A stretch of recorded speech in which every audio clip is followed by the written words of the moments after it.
مکھ چند بدل شاہ شانی مت چم کے لاٹ نورانی مکھ چند بدل.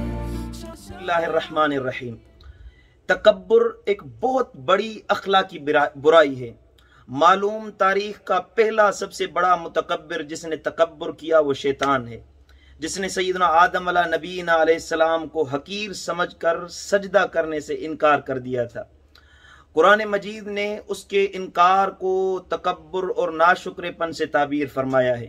سورہ بقرہ میں اللہ تعالیٰ نے ارشاد فرمایا الا ابلیس ابا واستکبر وکان من الکافرین، مگر ابلیس نے انکار کیا اور وہ اپنی بڑائی کے گھمنڈ میں پڑ گیا اور نافرمانوں میں شامل ہو گیا.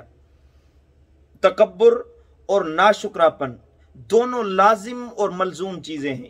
انسان تکبر اس وقت کرتا ہے جب اسے معاشرے میں کوئی فضیلت یا کمال حاصل ہو جاتا ہے اور وہ اس حیثیت کو مد نظر رکھتے ہوئے دوسرے انسانوں کو بھی حقیر سمجھنا شروع کر دیتا ہے. یہ تکبر کی عادت حقیقتاً اللہ تعالیٰ کی عطا کی گئی نعمتوں پر ناشکری کی وجہ سے پیدا ہوتا ہے، جو کہ براہ راست اللہ تعالیٰ کے خلاف کیا گیا ایک اخلاقی جرم ہے.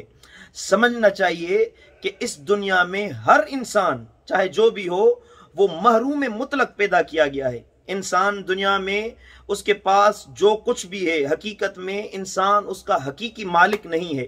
یہاں کسی کے پاس ہمیشہ نہ کچھ ہوتا ہے اور نہ ہی ہمیشہ کے لیے رہ سکتا ہے، یہاں تک کہ اللہ تعالیٰ کی عطا سے اس کا دامن بھر نہ دیا جائے. زندگی، صحت، حسن، جوانی، ذہانت و مال، اولاد، مقام و مرتبہ، یہ اقتدار، یہ علم، الغرض ہر وہ چیز جس کی بنا پر انسان اپنے آپ کو بڑا سمجھ سکتا ہے یا سمجھتا ہے، وہ ہر چیز دراصل رب العالمین کی عطا کردہ ہوتی ہے. اللہ تعالیٰ وہ قادر ہے، وہ رب عظیم ہے، جب چاہے، جسے چاہے اور جو کچھ چاہے اللہ عطا کر سکتا ہے، اور اپنی عطا سے ہر وہ چیز جو دے سکتا ہے وہ چھین بھی سکتا ہے، لے بھی سکتا ہے. اور کسی میں اتنا دم خم یا قوت نہیں کہ اللہ تعالیٰ کے کچھ کرنے سے روک سکے.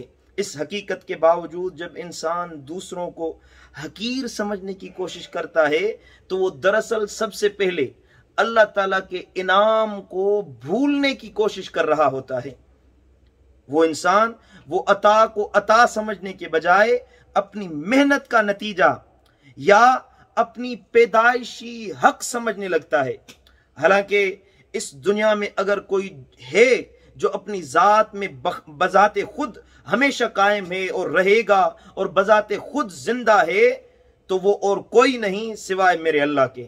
وہ ذات ہے، ہر چیز کا مالک وہی اللہ ہے. اسی کی ملک میں جو کچھ زمین پر ہے وہ ہے اسی کا مالک وہی اللہ ہے. باقی ہر مخلوق کے پاس جو کچھ ہے وہ صرف رب کی عطا ہے. ایسے میں تکبر کرنا دراصل اللہ تعالیٰ کی نعمت کو اپنا حق سمجھ کر ناشکراپن کرنا ہے. یہی ناشکراپن جس کے بطن سے تکبر جیسی لعنت جنم لے کر باہر نکلتی ہے. اس لیے ناشکری سے بچنا تکبر سے بچنے کی پہلی سیڑھی بتایا گیا ہے. اللہ ہمیں شکر گزاری کی عادت سے مالا مال فرمائے اور تکبر سے بچنے کی توفیق عطا فرمائے.